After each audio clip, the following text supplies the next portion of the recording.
My mother raised her champagne, smiling at the groom's family as if apologizing for a stain.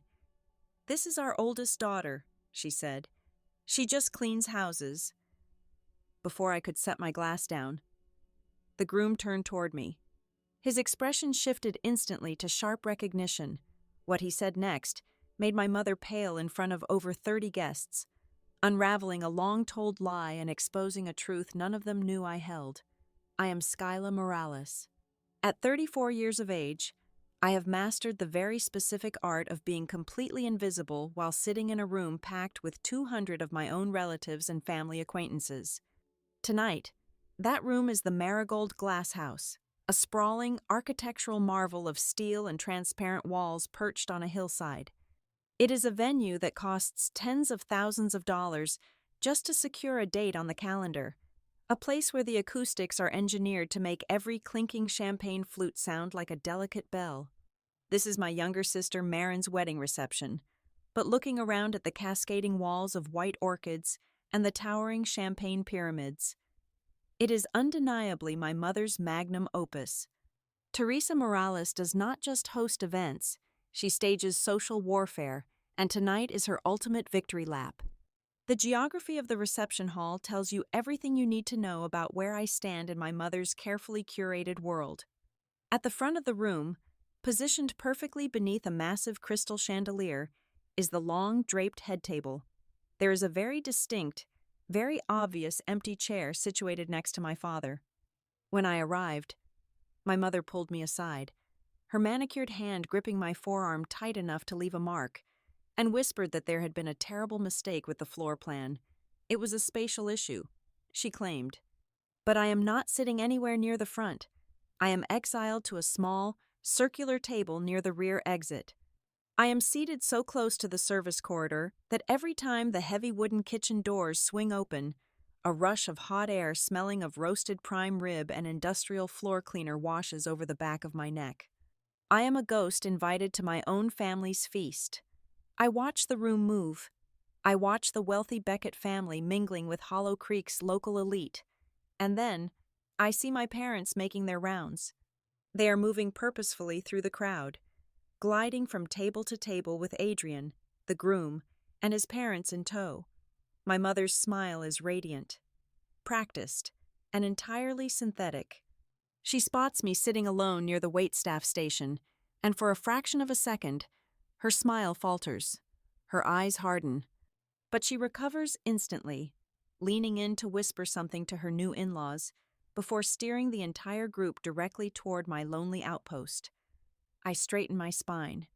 I smooth my hands flat against my lap beneath the heavy linen tablecloth. My heart begins a slow, heavy thud against my ribs, anticipating the impact. I know exactly what is coming because I have lived this scene 100 times before. "And here she is," my mother announces, her voice projecting just loudly enough to catch the attention of the surrounding tables. She raises her crystal flute of champagne, tilting her head with a smile that looks exactly like an apology for a spilled drink on a white carpet.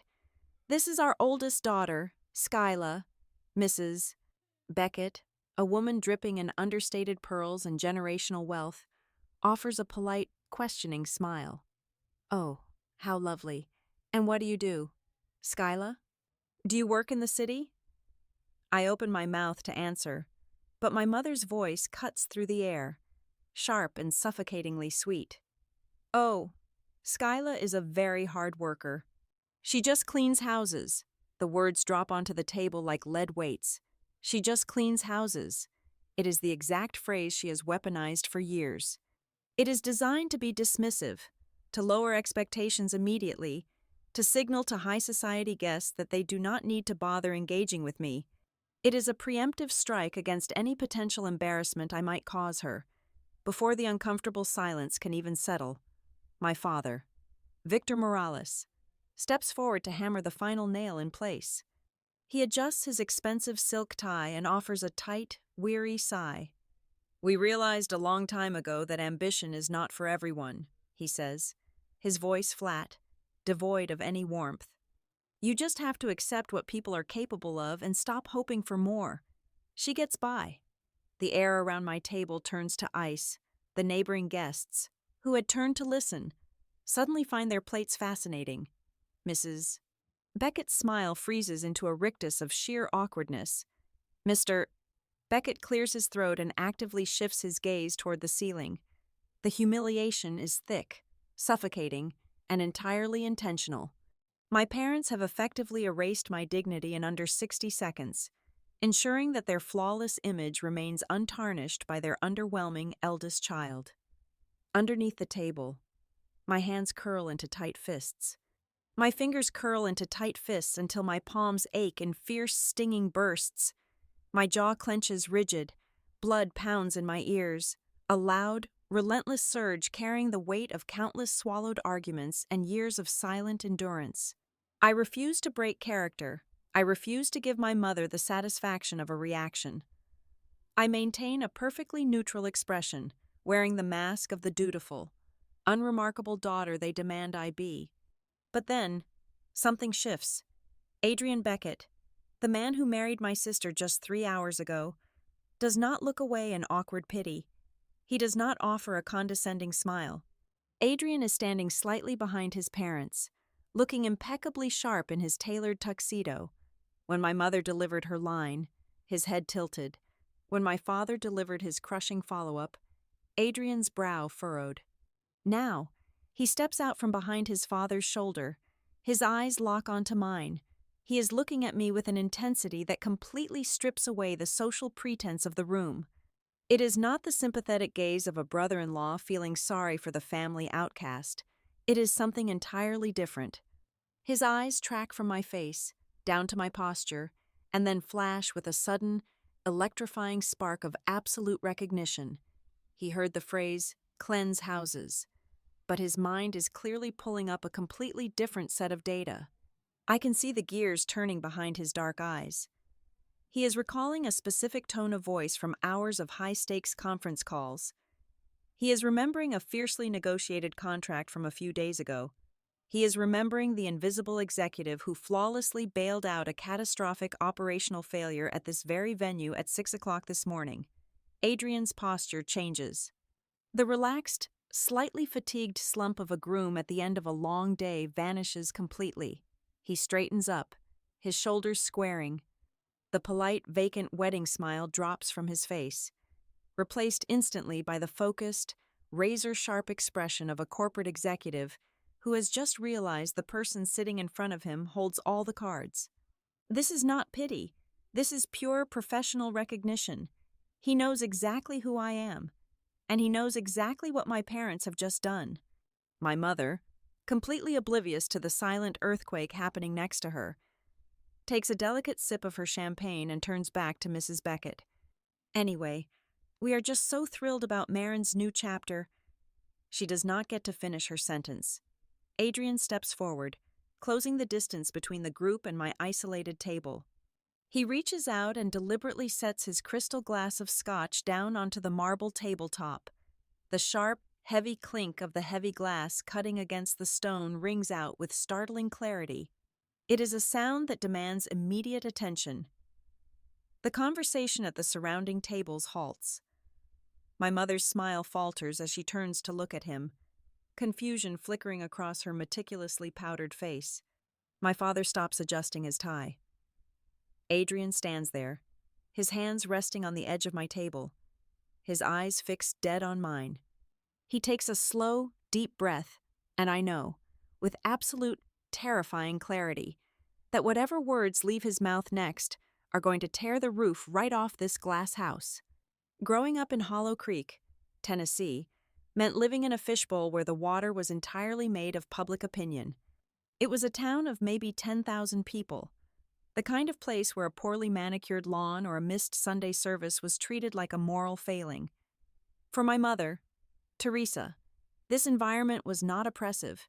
It was her stage. She thrived on the currency of perception, meticulously building the facade of the perfect, upwardly mobile American family, and in her flawlessly directed play. My younger sister Marin was the undisputed star. Marin was soft edges and pastel dresses, a girl who naturally possessed the delicate, agreeable charm that Hollow Creek high society demanded. She played the piano with a gentle touch. She smiled on cue. She was, in my mother's eyes, a highly appreciable asset. I, on the other hand, was a constant, frustrating liability. There was never any shouting in our house, at least not the kind that brings neighbors to their front porches to gossip. There were no physical altercations, no bruises to hide beneath long sleeves at school. The damage inflicted in the Morales household was far more refined. It was the slow, steady drip of 100 tiny invalidations, a localized erosion of my self-worth that happened in broad daylight. From a young age, I was wired differently. While Marin was taking ballet lessons, I was in the garage taking apart the lawnmower to see why the engine sputtered. I liked fixing things. I found peace in order, in logistics, in taking a chaotic mess and scrubbing it down to its functional bones. I was good with my hands, relentlessly practical, and entirely uninterested in the performative femininity my mother worshipped. To Teresa, my practical nature was not a skill set, it was a genetic embarrassment. She treated my competence like a blue-collar stain on her white-collar ambitions. I remember a Sunday morning outside the First Presbyterian Church. I must have been 14 years old. A sudden downpour had flooded the church basement, and the youth pastor was in a panic over the soaked carpets and the ruined drywall, while the other girls stood safely on the stairs, protecting their patent leather shoes and whispering. I rolled up my Sunday dress, found a heavy-duty wet vacuum in the janitor's closet, and spent 2 hours extracting gallons of muddy water to save the floorboards. I thought I had done a good thing. I thought, for once, I might earn a nod of approval. Instead, when I emerged, damp and smelling faintly of mildew, I found my mother standing with the church elders. She looked at me, her mouth tightening into a thin, practiced line of maternal martyrdom. "Well, look at our Skyla," she sighed, shaking her head as the congregation ladies chuckled. "Bless her heart. The Lord certainly skipped the grace and elegance when he made that one, but I suppose every family needs someone who does not mind the dirt." The laughter that followed was polite, quiet, and absolutely devastating. She had taken my initiative, my hard work, and packaged it into a joke about my lack of refinement. It was her favorite party trick. At family barbecues, parent-teacher conferences, and holiday dinners, I was always introduced with a verbal asterisk. I was the sturdy one, the practical one, the one you called when the sink backed up, but never the one you showed off. My father, Victor, could have stopped it. He was a man of quiet authority, a bank manager who commanded respect in his professional life. But at home, he chose the path of least resistance. When my mother would deliver one of her perfectly polished insults, I would look across the dinner table at him, waiting for him to object. I waited for him to say that being capable was not a crime. He never did. He would focus intensely on cutting his steak, or he would suddenly find a fascinating article in the evening newspaper. He rarely raised his voice to me, but his silence was far worse than anger. His silence was a rubber stamp. It was an endorsement of my mother's narrative. Each time he turned his gaze aside, he placed the blade in her hands and silently allowed her to keep cutting me down. Marin noticed everything. 2 years younger than me, she carried a deep, quiet empathy that made her a remarkable sister behind closed doors. Late at night, she would sneak into my room, sit on the edge of my bed, and hold my hand, whispering that Mom was just being mean again. But Marin was also a hostage to the environment. She learned very early that the only way to survive Teresa Morales was to agree with her, to stay soft, and to absolutely never rock the boat. Marin's silence was born of survival. My father's was born of cowardice. I did not leave Hollow Creek because of a massive blowout. There was no slammed door, no dramatic screaming match under the pouring rain. I left when I turned 18 because I simply ran out of air. The suffocating weight of being the family punchline had finally outweighed my lingering hope that they might one day see my value. I packed a single canvas duffel bag on a Tuesday morning. I had saved nearly $3,000 from cleaning gutters, organizing neighbors' garages, and fixing broken appliances.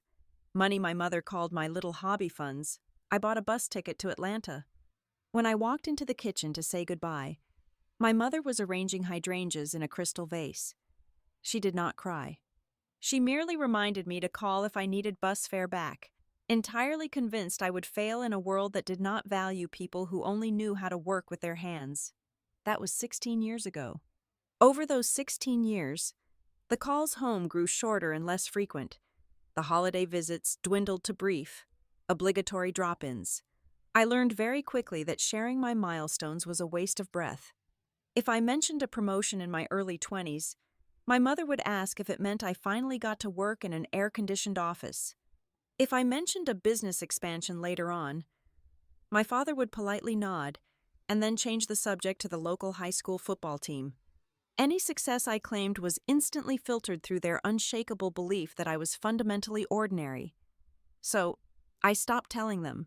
I built my empire in the shadows of their ignorance. I let them keep the version of me they were most comfortable with, the unpolished, unremarkable girl who was only good for a punchline. They froze me in time.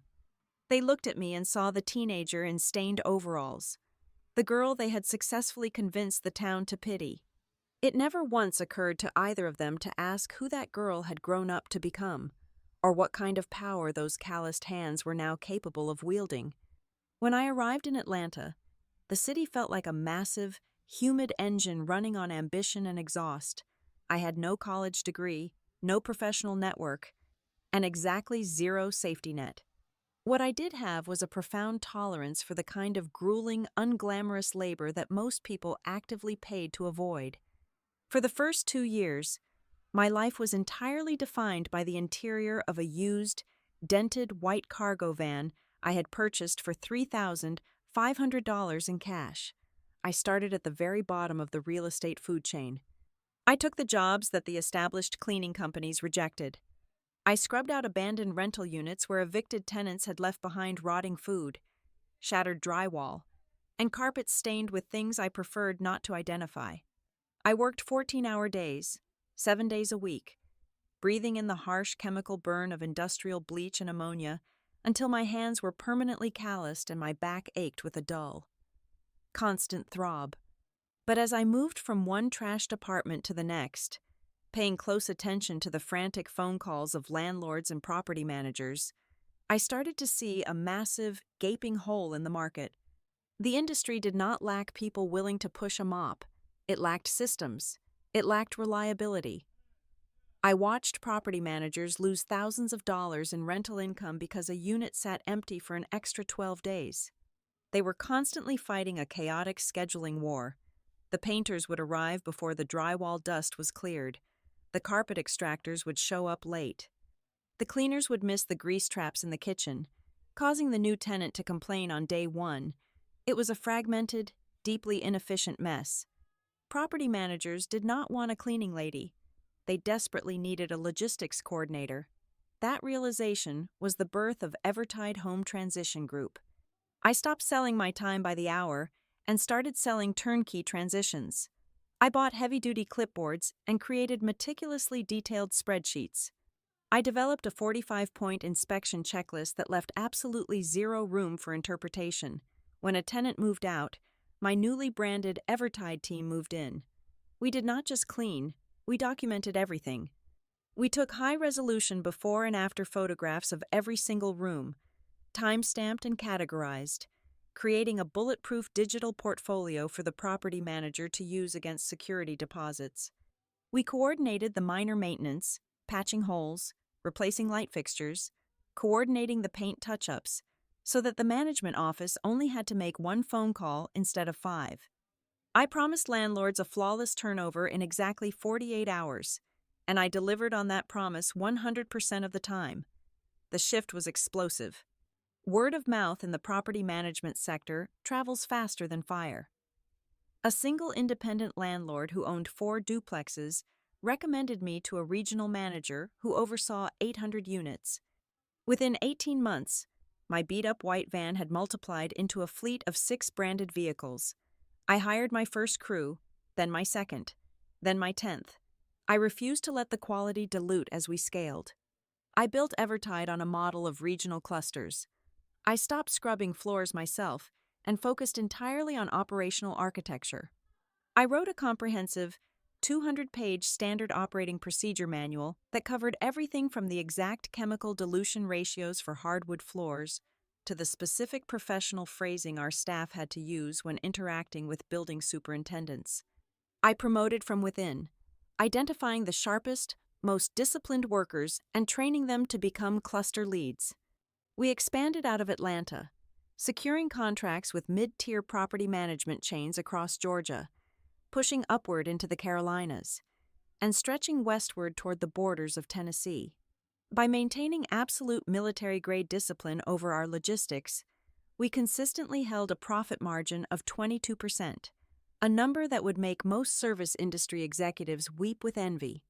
Evertide grew into a multi-million-dollar enterprise, a quiet powerhouse in the southern real estate market. Yet, back in Hollow Creek, I was still just Skyla, the girl who pushed a broom because she wasn't smart enough to do anything else. I made a deliberate, conscious choice never to correct my family's narrative. Every time I had ever tried to share a small victory in the past, it had been instantly weaponized. If I had told my mother I hired 50 employees, she would have asked if I was running a charity for the unemployable. If I had told my father about my revenue projections, he would have patronizingly warned me not to get in over my head with taxes. They possessed a terrifying ability to take my gold and turn it into lead just by looking at it. So, I built a firewall between my reality and their perception. I kept my name out of local business journals. I declined interviews with industry podcasts. I instructed my corporate team that Evertide's marketing strategy relied solely on performance data and client retention rates, not on a fabricated founder's origin story. I let my family continue to believe that my life was small, struggling, and slightly embarrassing.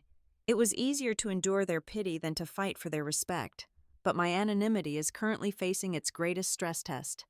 For the past 3 months, Evertide has been locked in intense, high-stakes negotiations for a master service agreement that will permanently alter the trajectory of my company. We are bidding to become the exclusive transition logistics provider for Harbor Row Communities, a massive corporate real estate syndicate that acquires and manages luxury residential complexes. We are talking about servicing over 7,000 premium units spread across 4 different states. It is the kind of contract that guarantees generational wealth. I have spent weeks buried in encrypted data rooms, submitting detailed logistical forecasts, and analyzing their property portfolios. I have spent hours on heavily moderated conference calls, rigorously defending my operational capacity to their acquisitions team. I know their legal counsel's aggressive negotiation tactics. I know their operations director's specific anxieties about turnover delays. I have fought tooth and nail for this contract, analyzing every metric and defending every margin. The final decision is imminent, expected within the next 48 hours. We have cleared every hurdle, passed every background check, and satisfied every corporate mandate they have thrown at us. There is only one lingering variable.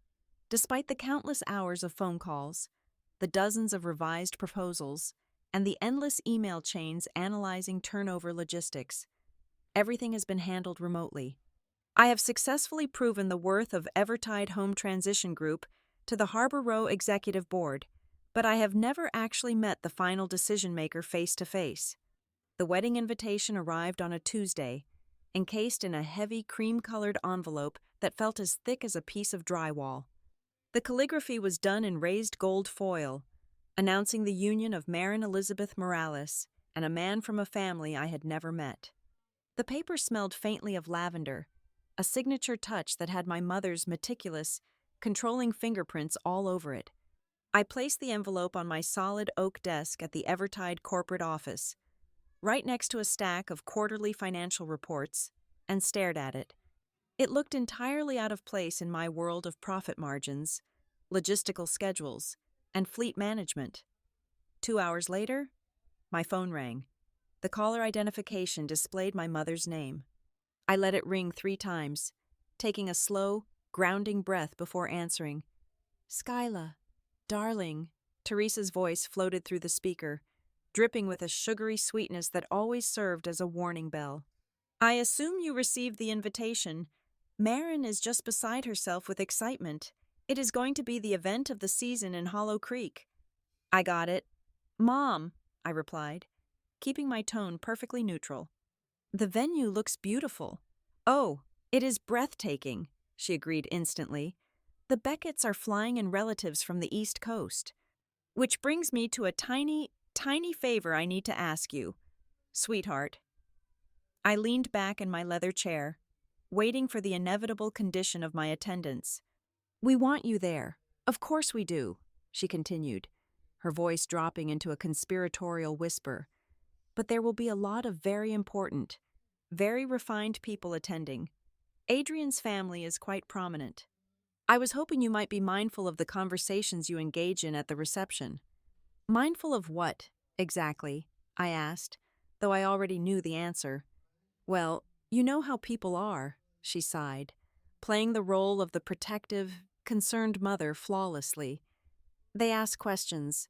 What do you do? Where do you work? That sort of thing.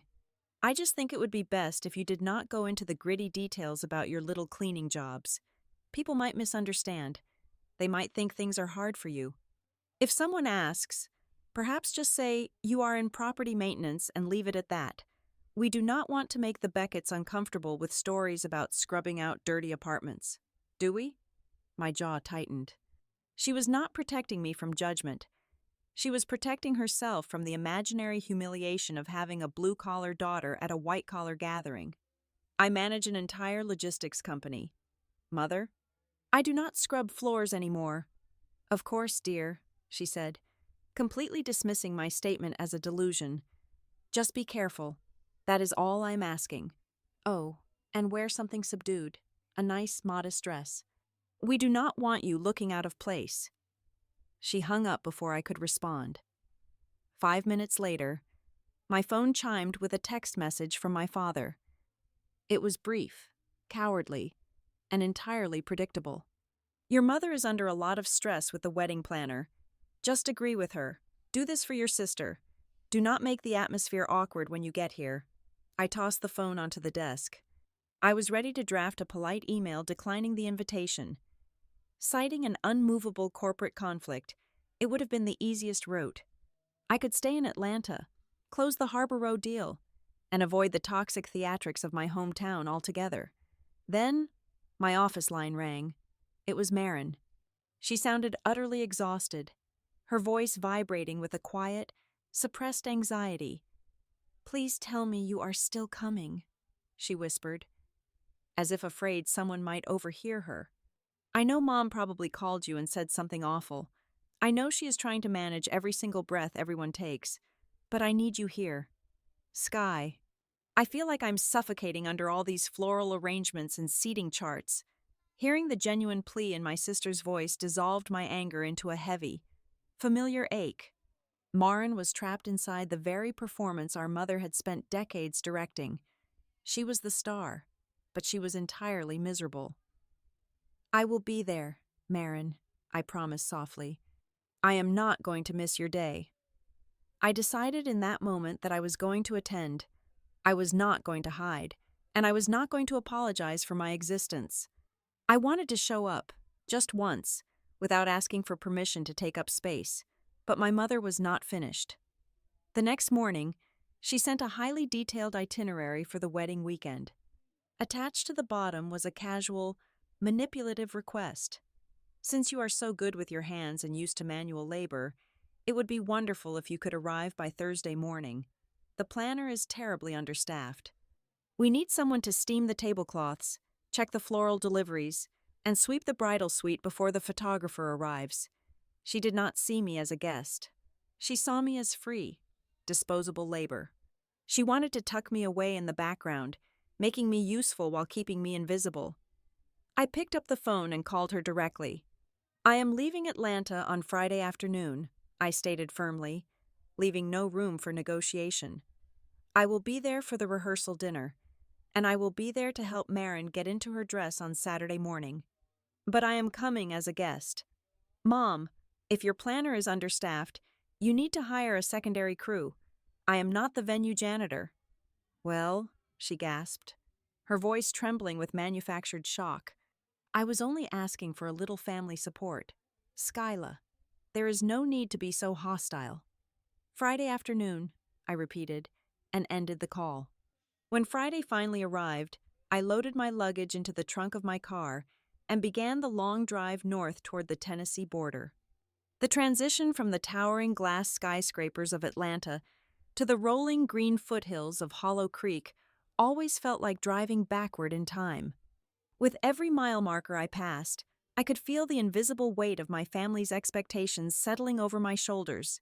In Atlanta, I was a chief executive officer. I commanded a fleet, managed payroll for hundreds of employees, and negotiated multi-million-dollar contracts.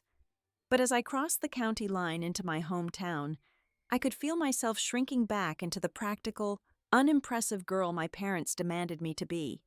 I was 2 hours away from the hotel when my phone interface lit up on the dashboard. It was a high-priority email alert from my director of operations. I took the next exit, pulled into the empty parking lot of a roadside diner, and opened the message on my tablet. It was an emergency escalation regarding the Harbor Row Communities account. We had not even finalized the master contract yet, but they were already throwing a massive stress test our way. Harbor Row had just acquired a distressed residential property located just 40 miles outside of Hollow Creek. The previous management company had abandoned the site, leaving a catastrophic backlog of filthy damaged units that needed to be turned over before the first of the month. The email forwarded from Harbor Row was frantic, demanding an immediate logistics intervention. They needed an Evertide strike team on the ground within 24 hours to salvage the leasing schedule. It was a brutal timeline, but it was exactly the kind of operational miracle my company was built to execute. If we fixed this local disaster, the national contract was permanently ours. I quickly typed out a deployment order, rerouting my closest rapid response crew from Nashville to the distressed site. I authorized overtime pay, approved the emergency chemical supplies, and drafted a calm, highly technical assurance to the Harbor Row executive team that the situation was under our control.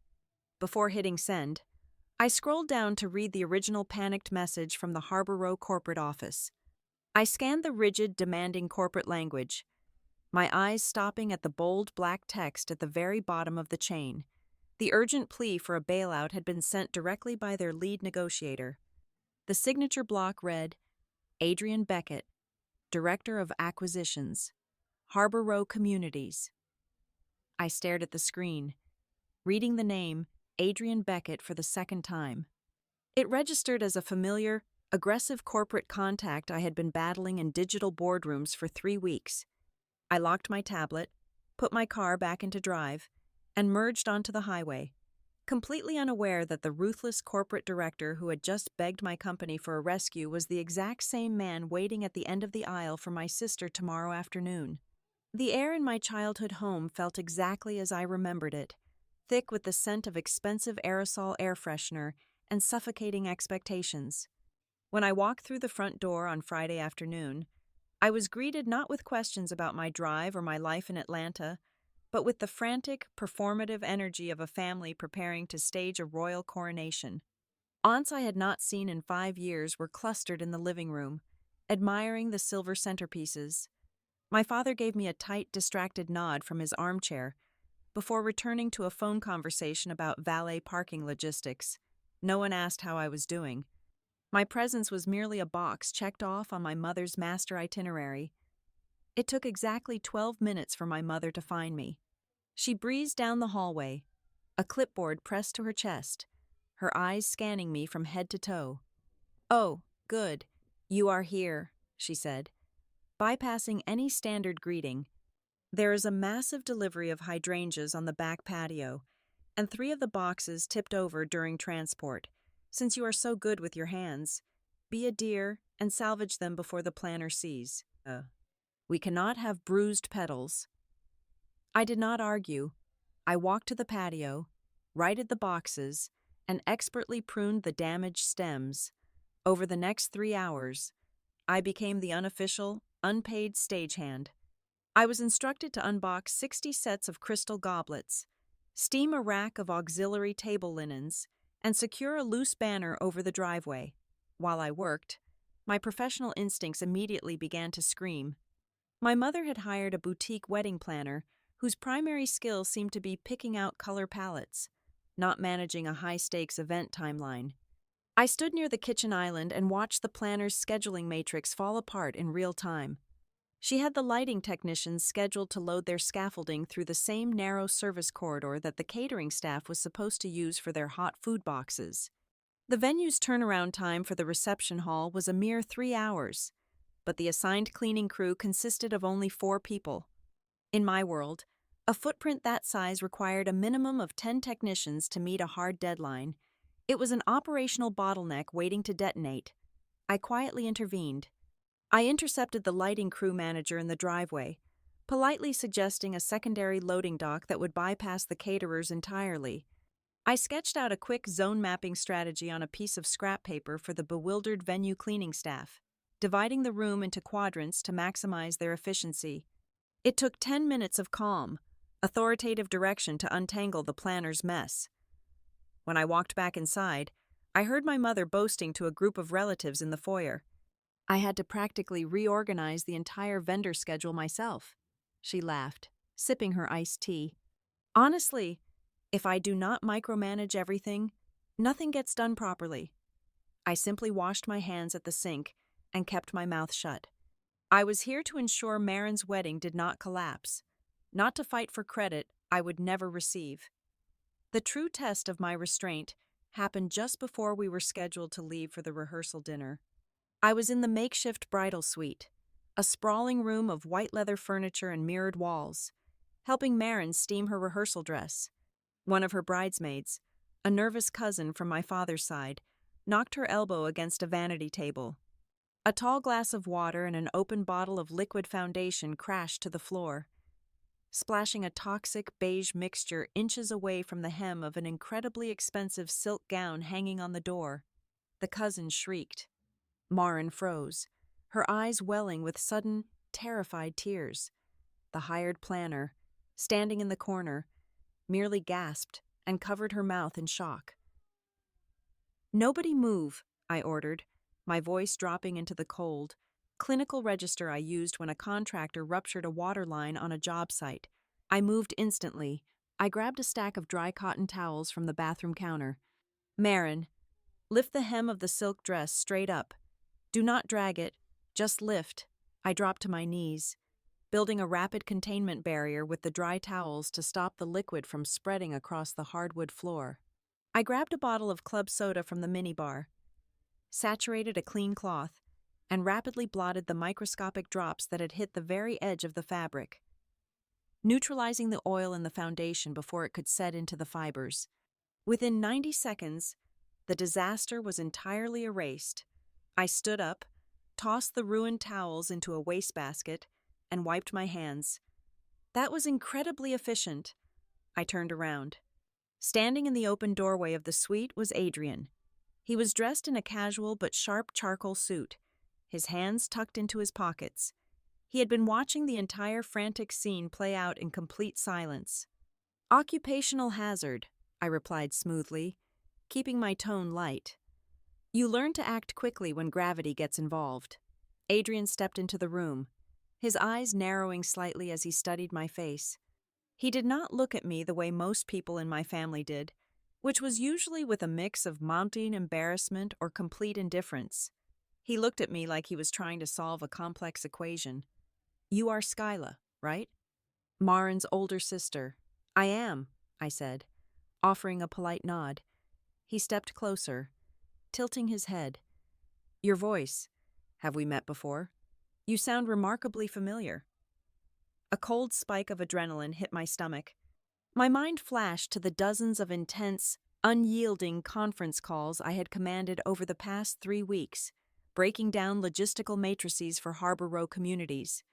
I had negotiated fiercely with this exact man, analyzing penalty clauses and turnaround metrics over digital audio, if he connected the dots.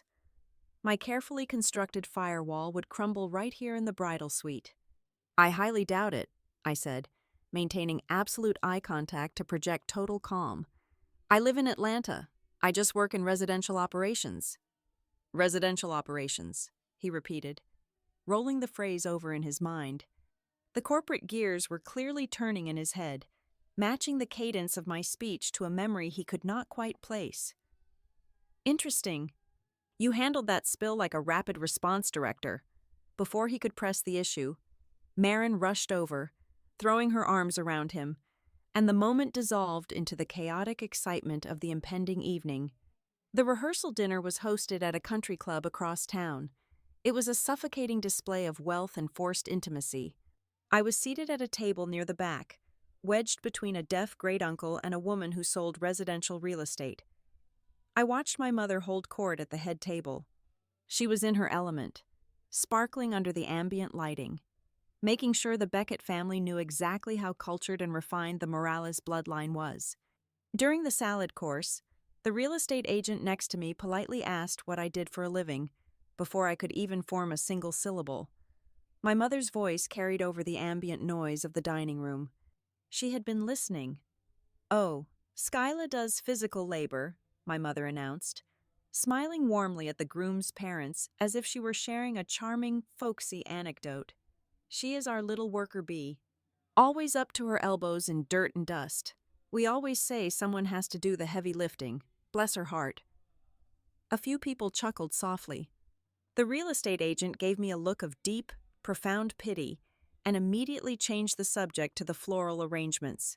My mother had successfully planted the seed. She had preemptively defined me to the entire room before the actual wedding day even began. I was not a professional. I was the hired help they had generously invited to sit at the table. I tuned out the rest of the dinner, under the cover of the white linen tablecloth. I pulled out my phone. I needed an anchor to my reality, a reminder of the empire I had built. I opened the secure internal dashboard to check the status of the emergency response crew I had dispatched to the distressed Harbor Row property earlier that afternoon. The screen illuminated with real-time metrics, geographical tracking, and the glowing, unmistakable blue wave logo of the Evertide Home Transition Group. My crew had arrived on site. The containment phase was 50% complete. Impressive response time on those metrics. I froze. The voice came from directly over my right shoulder. Adrian was standing behind my chair. He had left the head table to greet a guest and was now looking straight down at the glowing screen of my phone. His eyes were locked dead on the Evertide logo.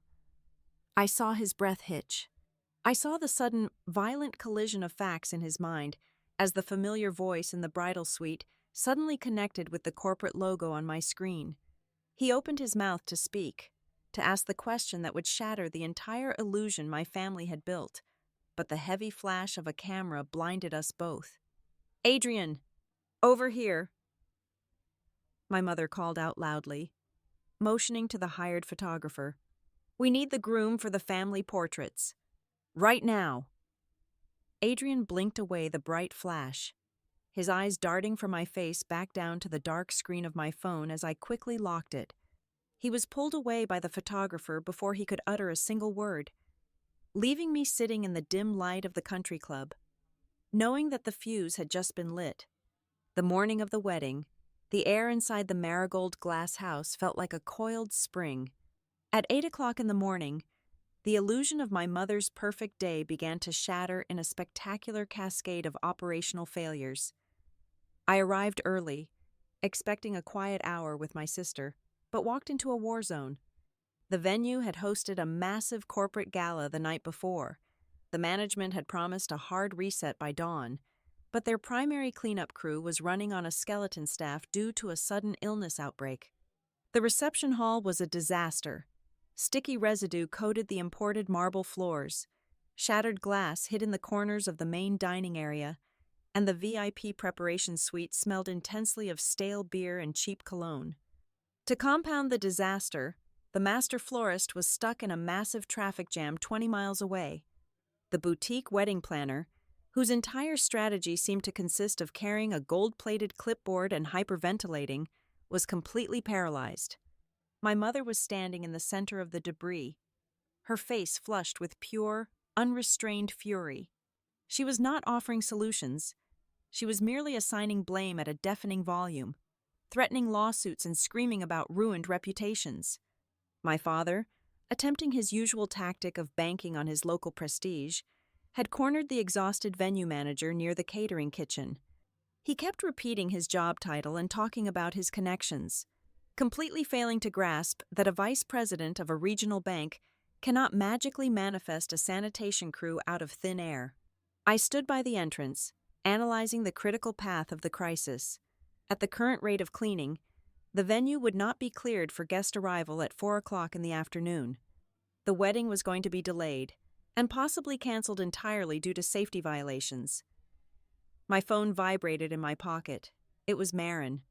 I slipped away from the screaming match and ducked into a quiet alcove near the coat check. When I answered, I heard the jagged, uneven breathing of a bride holding back a total breakdown. "Skyla," Marin whispered, her voice cracking. "I am locked in the makeup room. The planner just came in crying. She said the main hall is a biohazard, and the venue might refuse to open the doors. Mom is screaming at everyone. Please, I do not know what to do. You always know how to fix things. Please help me." I closed my eyes. A dark, bitter part of my mind whispered that I should walk away. I should let my parents choke on the chaos they had blindly trusted to an incompetent planner. I should let them experience the public humiliation they guarded against so fiercely. But then I pictured Marin, sitting in a white robe, terrified that the most important day of her life was disintegrating into a public joke. I was not doing this for Teresa Morales. I was doing it for the girl who used to sneak into my room to hold my hand when the house got too cold. "Breathe, Marin," I commanded, dropping my voice into a low, steady cadence. "Do not cry. It ruins the makeup. Lock the door, ignore our mother, and give me exactly 45 minutes. I hung up and immediately dialed the emergency dispatch line for the Evertide Home Transition Group regional hub in Nashville. My lead logistics coordinator answered on the first ring. "Dispatch, go ahead." "This is Skyla," I said, my voice sharp and entirely void of emotion. "I need a code-red rapid deployment to the Marigold Glass House in Hollow Creek. I need a 12-person strike team, 2 industrial floor scrubbers, high-grade solvent, and a full glass detailing kit. You have a 1-hour travel window. Authorized triple overtime and emergency transport protocols. Go." "Understood, boss. Wheels up in 10. Next, I intercepted the venue manager, who was actively trying to escape my father's useless lecture. I pulled him aside, physically blocking him from my family. "Listen to me," I said, locking eyes with the panicked man. "In exactly 60 minutes, a fully equipped, commercially bonded transition team is going to pull into your rear loading dock. I am taking over the floor reset. You are going to give me master override access to the service elevators, and you are going to keep the wedding planner and my mother confined to the bridal wing. If you do that, I guarantee these doors will open for the guests at 4 o'clock sharp." He looked at me, stunned by the sudden injection of absolute authority, and nodded weakly. When the Evertide vans arrived, they moved with military precision. I did not wear a uniform, but my crew knew exactly who was giving the orders. I stood in the center of the massive glass structure, pointing and directing. I divided the sprawling room into 4 distinct operational zones. I assigned 3 technicians to the floor extraction, deployed 2 specialists to sanitize the VIP preparation suite, and put the rest on glass and detail duty. The air filled with the hum of heavy machinery and the sharp, clean scent of commercial-grade disinfectants. I walked the perimeter, identifying safety hazards, coordinating the late floral delivery directly with the loading dock, and ensuring that the caterers had a sterile pathway to the kitchen. I moved with a relentless, driving focus, mapping out the logistics in my head and executing them flawlessly. I was not a guest anymore. I was a commander on a battlefield. By 2 o'clock in the afternoon, the transformation was staggering. The marble floors gleamed like mirrors. The lingering odors were completely eradicated. The tables were set, the orchids were perfectly arranged, and the catastrophic mess of the morning had been erased without a single trace. The crisis had been effectively neutralized, and the impending wedding was completely secure. I dismissed my team out the back door, instructing them to bill the emergency deployment directly to my personal corporate account. I washed my hands in the staff restroom, smoothed out my dress, and walked back into the main foyer just as my parents emerged from the bridal wing. My mother stopped, her eyes wide as she took in the pristine, sunlit reception hall. The frantic panic from hours ago vanished instantly, replaced by a smug, satisfied relief. She did not ask how it happened. She did not ask who orchestrated the massive turnaround. She spotted me standing near the entrance and walked over, flanked by my father and a few early arriving relatives. "Well, thank goodness the venue finally got their act together." My mother sighed dramatically, fanning herself with a wedding program. She turned to my aunt, pitching her voice loud enough for the gathering crowd to hear. "Though I suppose we should thank Skyla. She actually knows a few people in the local cleaning business. She made a few phone calls for us. It is always handy to have someone who knows the hired help. Do you not agree?" I stood there, the exhaustion of a high-stakes tactical rescue settling deep into my bones. I had just saved her social reputation from utter ruin. I had orchestrated a logistical miracle that cost thousands of dollars out of my own pocket, simply to ensure my sister walked down the aisle with a smile. And yet, as I watched my mother adjust her designer shawl and bask in the glow of the perfect room, I realized the bitter, agonizing truth. I had given them a flawless stage, and in just a few short hours, they were going to stand on it and use my own profession to humiliate me in front of hundreds of people. The trap was set, and I was the one who had polished the floor beneath it. The dinner service had been an absolute triumph of performative hosting. For 2 solid hours, the marigold glass house glowed under the warm, amber light of custom chandeliers. Course after course of flawlessly plated sea bass and roasted filet mignon flowed from the catering kitchen. My mother, seated at the center of the head table, was practically vibrating with victory. She had successfully orchestrated a masterpiece. Every time a guest from the groom's side complimented the pristine condition of the venue or the seamless flow of the evening, she offered a gracious, practiced smile, happily absorbing praise for a miracle she had absolutely nothing to do with. I remained anchored to my seat at the back of the room, positioned perfectly in the draft of the swinging kitchen doors. I watched the familiar dynamic unfold. I was the designated shadow, the necessary contrast required to make my family's success shine brighter. When the dessert plates were cleared and the champagne was poured for the toasts, my mother began her final campaign. She leaned across the table toward Mrs. Beckett, but her voice was strategically projected to capture the attention of the surrounding high society guests. She spoke of Marin with glowing, tearful pride, painting her as the delicate, perfect culmination of the Morales family legacy, and then, as she always did, she pivoted to me to anchor her humility. She delivered her infamous line, the one that hung in the air like a foul odor. "She just cleans houses," my father chimed in right on cue, smoothing his silk tie and offering his rehearsed, tragic sigh about my lack of ambition. The polite, uncomfortable laughter from the VIP guests rippled toward my table. They actively avoided making eye contact with me, staring instead at their crystal water goblets. But Adrian did not look away. Standing by my table, where he had just set his heavy Scotch glass down against the marble, he commanded the entire room's attention. The sharp clink of the glass was the final period on my family's long-running lie. The ambient chatter in our immediate vicinity died instantly. "Mr. and Mrs. Morales," Adrian began, his voice devoid of any wedding day warmth. It was a tone forged in corporate boardrooms, calm, authoritative, and utterly lethal. "She does not just clean houses."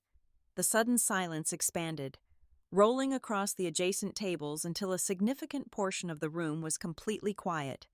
Marin, sitting at the head table, froze with a champagne flute halfway to her lips. My mother let out a high, artificial laugh, her eyes darting nervously around the silent guests. "Oh, Adrian, you are too kind." "Always defending the little guy. We love that about you. We truly do. But Skyla is perfectly content with her manual labor, and we support her little jobs. Adrian did not blink. He did not offer her a polite out. He stepped away from my table and turned his body so he was addressing not just my parents, but the entire cluster of influential guests listening in. I am not defending anyone, Teresa, Adrian stated, his volume perfectly calibrated to carry across the room. I am correcting a massive factual error. Your daughter is the founder and chief executive officer of the Evertide Home Transition Group. My mother's fake smile remained frozen on her face.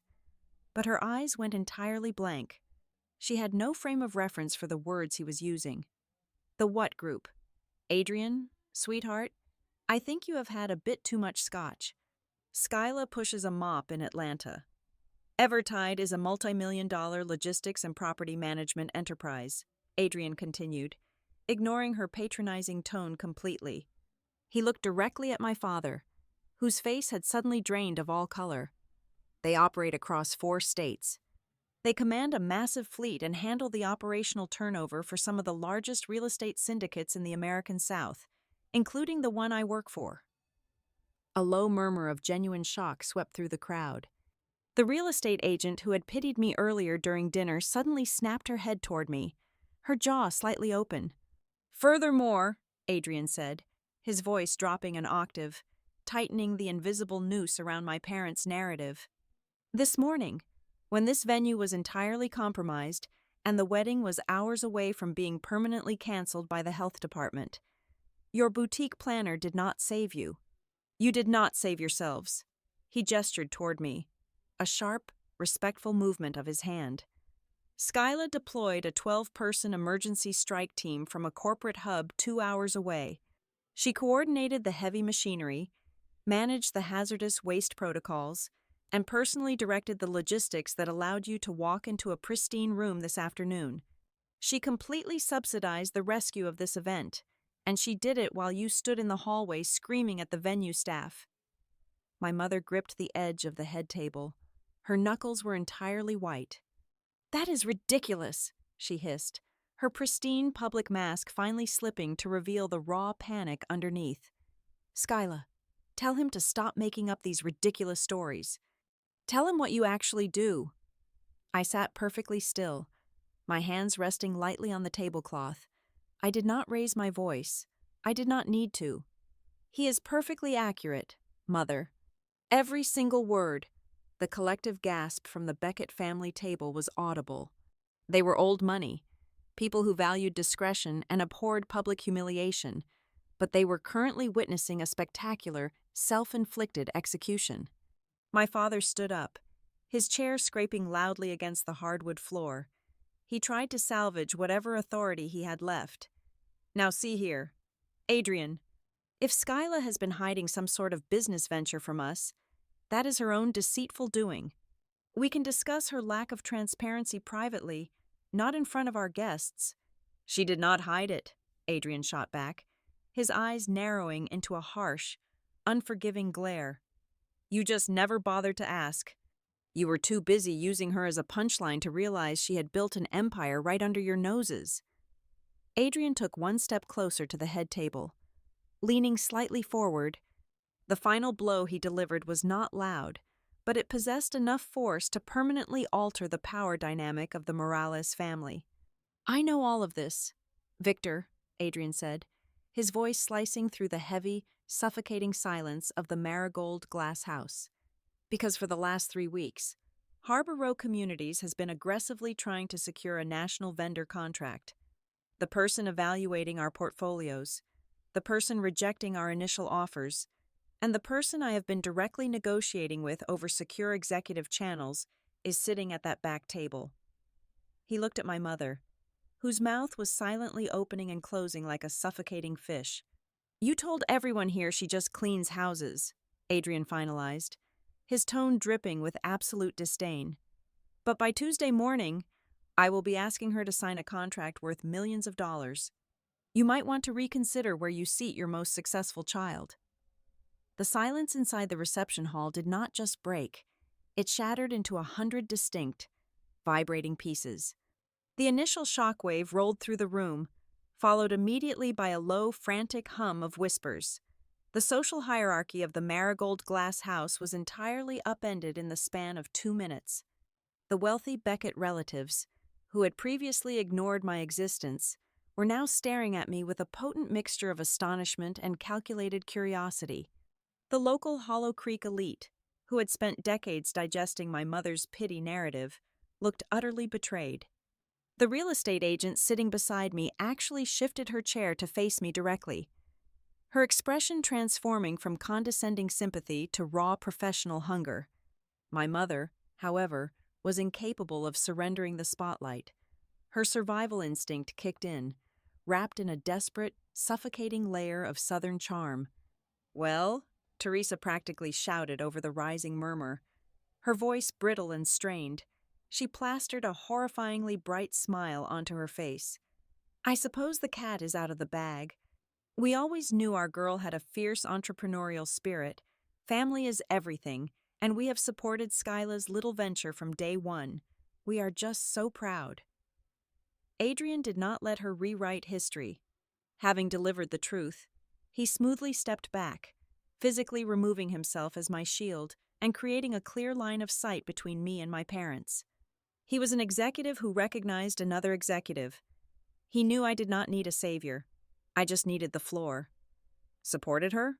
Adrian asked mildly, though his tone was laced with ice. "Teresa, until 5 minutes ago, you thought she pushed a mop. I highly doubt you are familiar with her corporate restructuring or her 22% profit margins." My father saw the trap closing and immediately attempted a tactical retreat, throwing the blame onto my shoulders to save his own reputation. He adjusted his suit jacket, projecting the wounded dignity of a misunderstood patriarch. "It is incredibly difficult to support a child who deliberately keeps her own parents in the dark," Victor stated, shaking his head. "Skyla has always been secretive. If we did not know the scale of her business, it is because she refused to share her life with us." The deflection was perfectly executed, designed to make me look like a bitter, ungrateful daughter. But before I could even formulate a response, a chair scraped violently against the floor at the head table. Marin stood up. My younger sister, the girl who had spent 28 years shrinking into the background to avoid our mother's wrath, was trembling. Her knuckles were white where she gripped the edge of the table, but she did not look away. "She did not hide it from you, Dad," Marin said. Her voice wavered for a fraction of a second before hardening into something unrecognizable to our parents. "You just never cared to listen. You never asked. And Adrian is right. If Skyla had not brought her corporate team here this morning, the venue manager was going to cancel the reception. We would not even be sitting in this room right now." A collective gasp rippled through the Beckett side of the room. Mr. Beckett, Adrian's father, a man who built a fortune in commercial shipping, leaned forward. His eyes bypassed my parents entirely and locked onto me. "You managed a commercial rapid response deployment on the morning of your sister's wedding?" Mr. Beckett asked, his voice booming with genuine, unfiltered respect. "What is your regional logistical footprint, Skyla?" Teresa let out a strangled gasp. She was watching her absolute worst nightmare unfold in real time. She was losing control of the room, and worse, she was losing the power to define who I was. The wealthy in-laws she had spent months trying to impress were now treating her discarded daughter as the most important person in the room. Panic makes people reckless. My mother slammed her hands down on the table, her manicured nails digging into the linen. "Oh, please," Teresa scoffed, her voice shrill and trembling with venom. "Let us not pretend she built this entirely on her own. We gave her the foundation. We gave her the initial seed money to start that little company. We bought her first van. Family capital." The room held its breath. It was a bold, desperate lie. A final attempt to chain my success to her legacy. I looked at the woman who had spent my entire life turning my existence into a punchline. I did not feel angry anymore. I just felt a profound, exhausting pity. I stood up from the small table by the kitchen doors. I did not rush. I smoothed the skirt of my simple dress, maintaining a perfectly level gaze as I looked directly at my mother.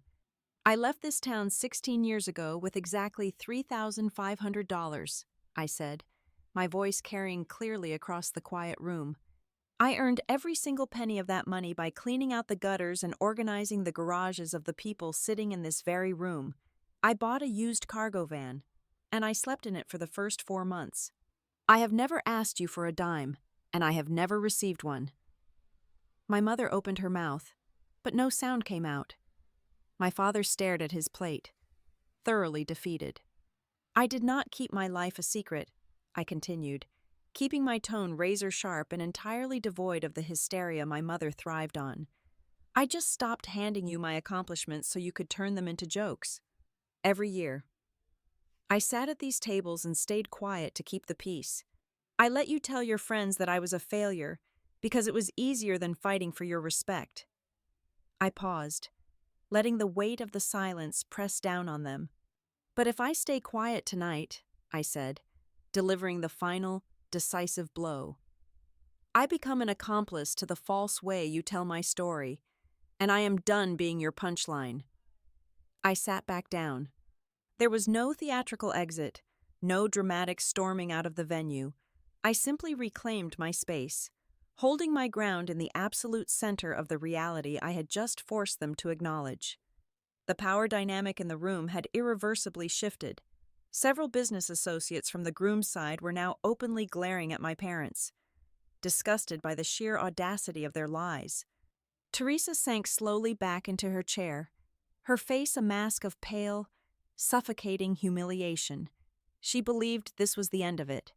She believed this was just one catastrophic night of public embarrassment that she would eventually try to spin or sweep under the rug.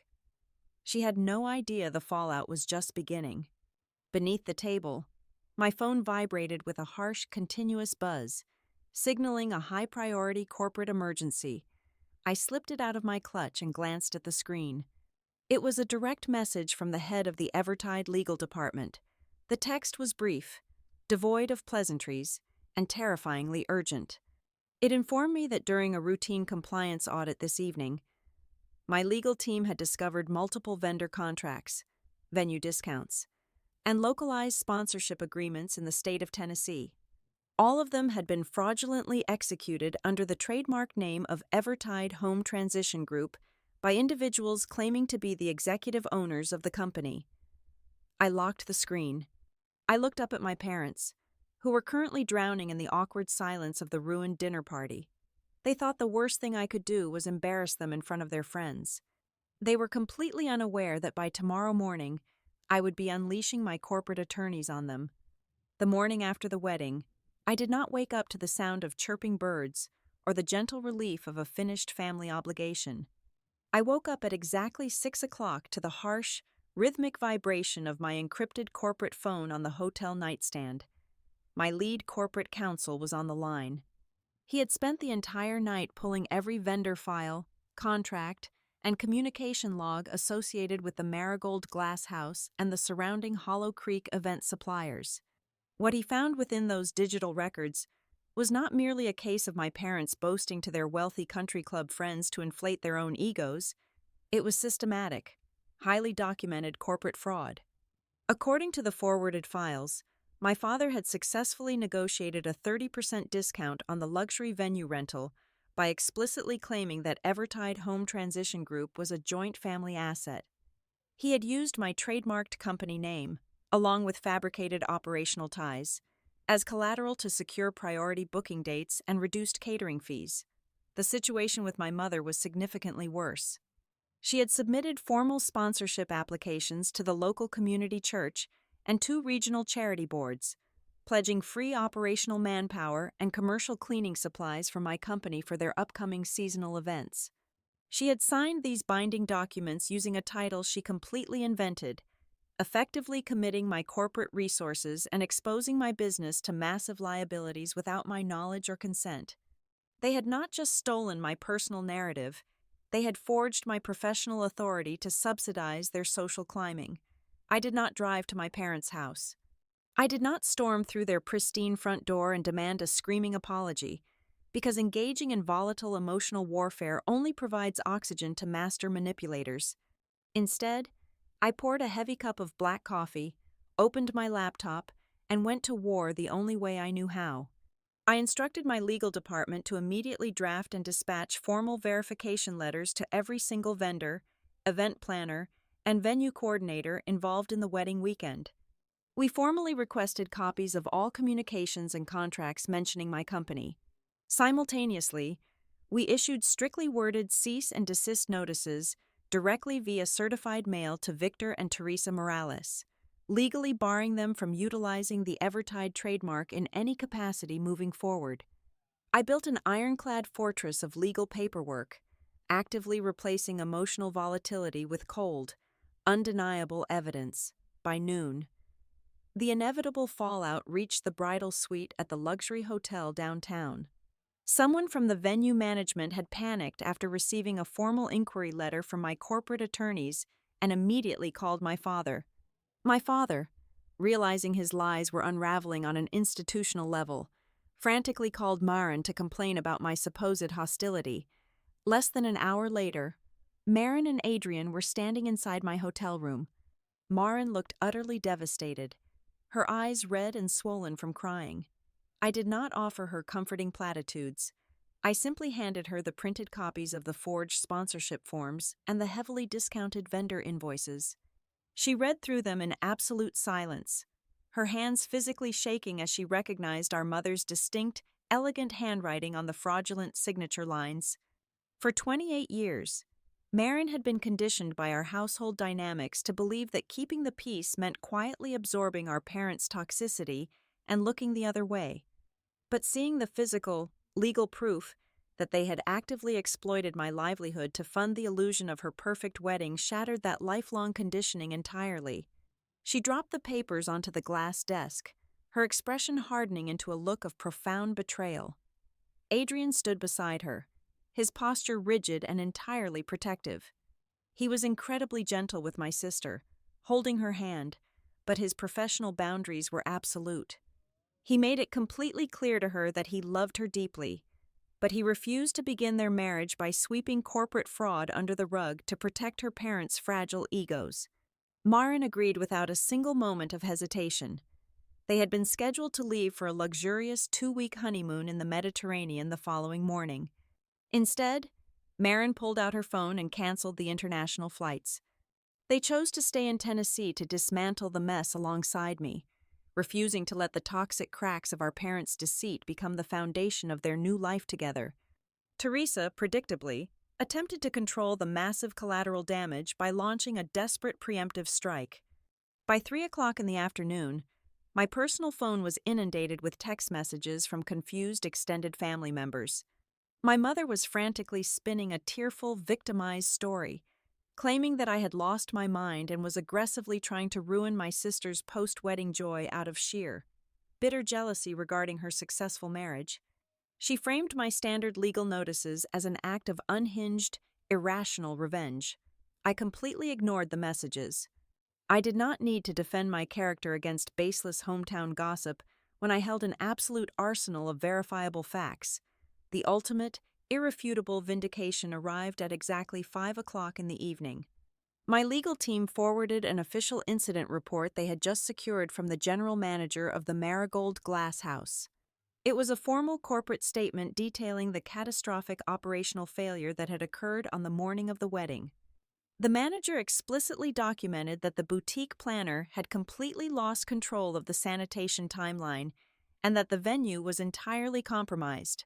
The report concluded with a legally binding statement confirming that if Skyla Morales had not intervened with a private commercial strike team, the venue would have been forced to issue a mandatory health and safety delay citation. The elegant glass doors would have remained locked, the reception would have been permanently canceled. The sheer irony of the situation was staggering. My parents had spent the entire evening attempting to convince the wealthiest, most influential people in the room that I was an embarrassing, low-level laborer who barely scraped by. Yet, the official venue paperwork now proved that the very daughter they were trying to violently degrade was the sole reason they had not been subjected to the most spectacular social humiliation of their entire lives. I had saved the honor of both families, and I had the corporate receipts to prove it. Later that evening, Adrian reached out to me on a secure executive channel. He and Marin were organizing a closed-door vendor reconciliation meeting for the following week to officially settle the fraudulent discounts and clear the financial discrepancies. They had demanded our parents attend to face the consequences of their actions. Adrian asked if I would be willing to sit at the table, not as an obedient daughter, but as the chief executive officer of the company that had been compromised. I looked at the heavy stack of evidence sitting on my desk. I thought about the 16 years of quiet endurance, the hundreds of times I had swallowed my pride to maintain an artificial, suffocating family peace. I had spent my entire life making myself small so my mother could feel large. I drafted a single, concise reply to my brother-in-law. I agreed to attend the mediation to finalize the legal boundaries and protect my corporate assets, but I added one final condition, typing the words with absolute, unwavering certainty. I told him I would be there to handle the business, but this would be the absolute last time I ever walked into a room where people were allowed to tell the wrong story about me. Exactly 3 weeks after the wedding, Marin and Adrian rented a private dining room at a quiet, neutral restaurant in downtown Nashville. It was a space specifically chosen because it was miles away from the suffocating social fishbowl of Hollow Creek. This was not a celebration. It was a vendor reconciliation meeting, a necessary corporate and familial reckoning designed to clean up the financial and legal wreckage my parents had left behind. My mother arrived wearing a perfectly tailored navy suit, clutching a thick leather folder to her chest. She stepped into the room with her chin held high, determined to treat this mediation like a minor public relations hiccup. I watched her practice a tight, apologetic smile as she took her seat, clearly preparing to deliver a heavily spun, vague speech about family miscommunications and how our collective effort had ultimately saved the day. My father sat beside her, looking deeply uncomfortable, adjusting his tie and avoiding eye contact with everyone in the room. Adrian did not even let my mother open her folder. Before the waitstaff could finish pouring the ice water, he stood up and took absolute command of the table. He did not allow my parents an inch of space to control the narrative. He looked directly at the venue manager and the master florist, who had been invited to settle their outstanding accounts. "Before we review the revised invoices," Adrian said, his voice carrying the cold, undeniable authority of a corporate director, "I want to clarify the exact sequence of events that occurred on the night of the reception." Teresa and Victor Morales stood in front of 200 guests and stated that Skyla simply cleaned houses. Simultaneously, they claimed on legally binding vendor contracts that they held a financial stake in her enterprise to secure unauthorized discounts. The venue manager, a stern professional who looked entirely exhausted by my family's ongoing drama, pulled a formal, stamped document from his briefcase and slid it onto the center of the table. "I have the finalized incident report right here," the manager stated flatly, tapping the paper with his pen. "I am confirming on the official record that the Morales family has zero ownership of the Evertide Home Transition Group. Furthermore, I need to make it absolutely clear that if Skyla had not deployed her commercial division to salvage the critical sanitary failures that morning, I was under strict corporate orders to lock the doors and cancel the event. The 30% discount previously issued under the false pretense of a family-owned vendor partnership is officially revoked, and the Morales family is liable for the full balance." I looked across the table at my parents. My mother's face flushed a deep, agonizing crimson as the reality of her exposure set in. I did not raise my voice, and I did not let a single ounce of anger seep into my words. My revenge was not loud. It was structural. "We are entirely done with the false narratives," I said, sliding 2 crisp, legally binding cease and desist orders across the polished oak table toward my parents. "These documents establish the final legal boundaries. You will never use the Evertide name to secure a favor, a discount, or a social advantage ever again. You do not represent my company, and you will not borrow my professional credibility to fund your social climbing. But more importantly, I am establishing my personal boundaries right now.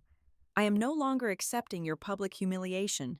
I will never again walk into a room where you are allowed to tell the wrong story about who I am." Teresa's eyes filled with sudden, frantic tears. She reached across the table, desperately trying to grasp my hand, but I calmly pulled it back and folded my hands in my lap. "Skyla, please," she practically sobbed, switching instantly to the role of the misunderstood, weeping martyr. "You know how cruel the people in our town can be. I only said those things because I was so worried you would be judged for doing manual labor. A mother just wants to protect her child from the harsh judgment of society." "Stop it, Mom." Marin's voice cut through the room, sharp, clear, and entirely unyielding. For the first time in her 28 years of life, my younger sister did not flinch, apologize, or look away. She stared our mother down. Nobody at that wedding was judging Skyla for her job. The only person in that venue who was being judged was Skyla, and it was solely because you deliberately told a fabricated, degrading story about her to make yourself feel superior. You did not protect her. You used her. The room fell into a heavy, suffocating silence. My father, who had spent my entire life staring at his shoes when the atmosphere in our house grew toxic, finally looked up. His face looked incredibly old, the polished veneer of the respected bank manager entirely stripped away by the sheer weight of his own guilt. "Marin is right," Victor said, his voice dropping to a hoarse, broken whisper. He looked directly at me, and for the first time in 16 years, I saw genuine, unfiltered shame in his eyes. I stayed quiet for decades because it was easier than fighting the current in our house. But my silence was not neutral. It was a weapon.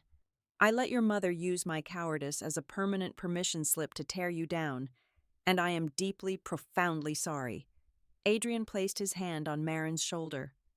Standing firmly united with his wife, he looked at my parents with cold, corporate finality, ready to close the loop on the entire ordeal. "Just to ensure there is absolutely no remaining confusion about Skyla's professional standing," Adrian announced. "Yesterday afternoon, Harbor Row Communities finalized a multi-state master service agreement with Evertide. It is a massive, highly lucrative contract, and it was awarded entirely based on Skyla's operational brilliance, without a single drop of family connection or networking favors. From this moment forward, anyone who looks at Skyla and says she just cleans houses is simply confessing that they have absolutely no comprehension of what the value of true labor and visionary leadership actually looks like." There was no magical, tearful group hug to neatly tie up the decades of emotional damage.